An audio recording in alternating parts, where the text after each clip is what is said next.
തിരുവാങ്കുളം ബേവക്കോ ഔട്ട്ലെറ്റിൻ്റെ മുമ്പിലാണ് ഈ കലാപരിപാടി നടക്കുന്നത്.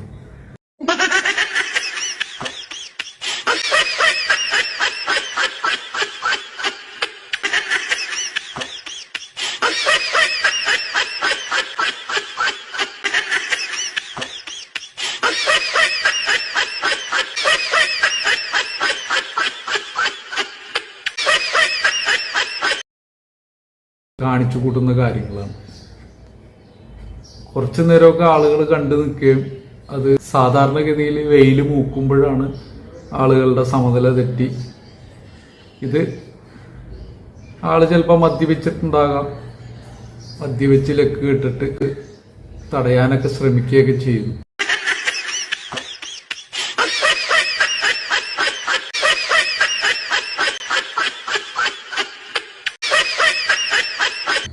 അതിനുശേഷം ആളുകൾ അങ്ങോട്ട് തീരുമാനം എടുക്കണേന് എന്തായാലും ആളൊന്ന് പൂട്ടിയാലേ ശരിയാവുള്ളൂ. അപ്പോൾ പൊതുജനം അങ്ങോട്ട് ഇറങ്ങി ആളൊരു വിധത്തിൽ പൂട്ടിയിട്ടുണ്ട്. അപ്പോൾ ശരിക്കും പറഞ്ഞിട്ടുണ്ടെങ്കിൽ മദ്യപിച്ച് നടു റോട്ടിൽ കിടന്ന് ഇതുപോലുള്ള അഭ്യാസ പ്രകടനങ്ങൾ കാണിക്കുമ്പോൾ ആ സെയിം സിറ്റുവേഷനിൽ തന്നെ പൊതുജനങ്ങൾ ഇതുപോലെ ഇറങ്ങി ആളെ കൈകാര്യം ചെയ്ത് കൂട്ടുകയാണെങ്കിൽ കുറേ അനിഷ്ട സംഭവങ്ങളൊക്കെ ഒഴിവാക്കിയെടുക്കാൻ സാധിക്കും. ഏതായാലും അദ്ദേഹത്തിൻ്റെ ആ ഒരു കലാപരിപാടിക്കുള്ള അംഗീകാരം അവിടെ വെച്ച് തന്നെ അവാർഡ് ജനങ്ങൾ കൊടുക്കുന്ന രംഗങ്ങളാണ് നമ്മൾ കണ്ടുകൊണ്ടിരിക്കുന്നത്.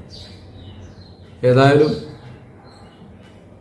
വളരെയധികം നല്ല, അദ്ദേഹം പ്രതീക്ഷിച്ച പോലെ തന്നെയുള്ള നല്ല നല്ല സമ്മാനങ്ങളും അനുമോദനങ്ങളും ഒക്കെ പൊതുജനം അർപ്പിക്കുന്ന മനോഹരമായ രംഗങ്ങളാണ് നമ്മൾ കണ്ടുകൊണ്ടിരിക്കുന്നത്. ഇത് മറ്റുള്ള ആളുകളും ഒറ്റയാൾ പോരാട്ടം പോലെ വലിയ കാര്യമായിട്ട് ജനങ്ങളെ വെല്ലുവിളിക്കുകയും അതേപോലെ പൊതുജനങ്ങൾക്ക് ബുദ്ധിമുട്ടുണ്ടാക്കുകയും ചെയ്യുന്നത് കാണുമ്പോൾ പൊതുജനം ഇതുപോലെ പ്രതികരിക്കും എന്നുള്ള ഒരു ഓർമ്മപ്പെടുത്തൽ കൂടിയാണ് ഈ ഒരു സംഭവം നമ്മൾക്ക് കാണിച്ചു തരുന്നത്.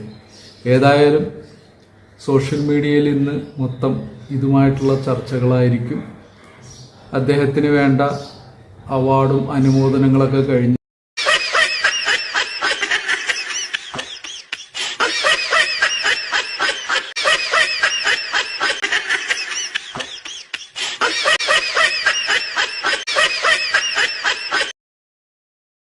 TV-യിലൂടെ എല്ലാം ആളുടെ മുഖം നമുക്ക് കാണാൻ സാധിക്കുമെന്ന് പ്രതീക്ഷിക്കുന്നു.